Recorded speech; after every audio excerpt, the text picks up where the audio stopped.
Halo cantik, nama kamu siapa? Eja, Oh, lagi ngapain kamu? masak-masakan. Bapak ibu di mana? Saya orang tuanya. Kami orang tuanya. Kami orang tuanya. Kami orang tuanya. Saya orang tuanya. Kami orang tuanya. Kami orang tuanya. Saya orang tuanya. Saya orang tuanya.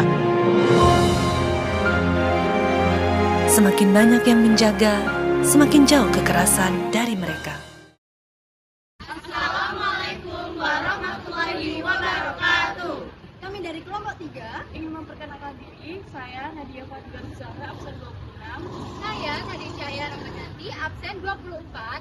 Saya Nada Amelia Azhara, absen 27. Saya Nel Syafrin dari absen 28. Saya Mutiara Anissa dari absen 23. Saya Nadine Luriko Trunada dari absen 25. Saya Muhammad Hilsyam dari absen 21. Saya Novel Malana Pratama dari absen 30. Saya Diputa Praba dari absen 29. Saya Muhammad Ilham Akam dari absen 22.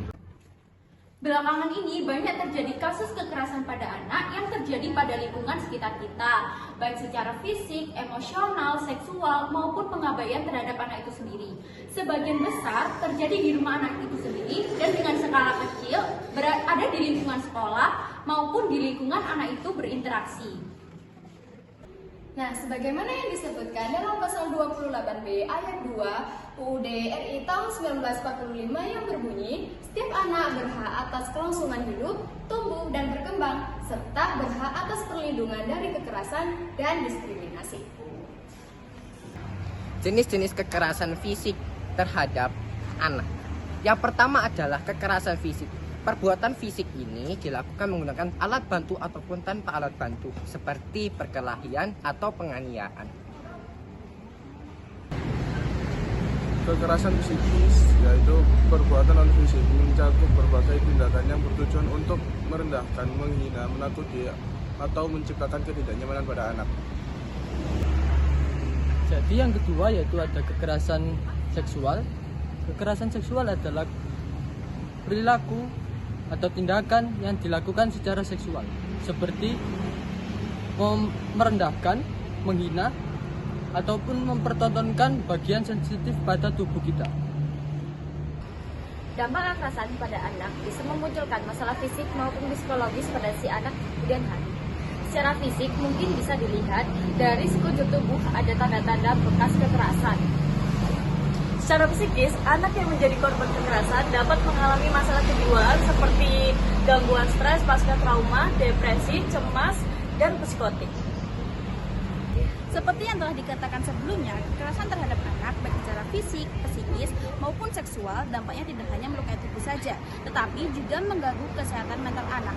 Anak yang menjadi korban kekerasan seringkali mengalami trauma, depresi, kecemasan, hingga gangguan kejiwaan lainnya.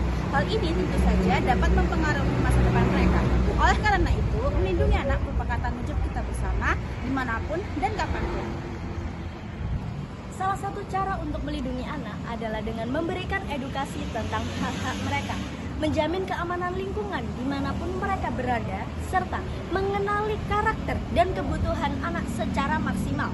Setiap anak berhak hidup, tumbuh, dan berkembang tanpa adanya ancaman kekerasan dan diskriminasi, sebagaimana yang tercantum pada pasal 28B ayat 2 Undang-Undang Dasar 1945. pemenuhan hak ini menjadi prioritas bagi kami masyarakat dalam berkehidupan. Maka dari itu, mari kita bersama-sama menciptakan lingkungan yang aman dan kondusif untuk anak-anak. Dari keluarga, sekolah, masyarakat, hingga pemerintah perlu untuk berperan aktif memberikan perlindungan maksimal kepada anak. Dengan demikian, lingkungan yang aman dan penuh kasih sayang, anak-anak dapat tumbuh menjadi generasi yang sehat, kuat, dan bebas dari rasa takut. Karena generasi ini adalah masa depan bangsa yang harus kita jaga bersama.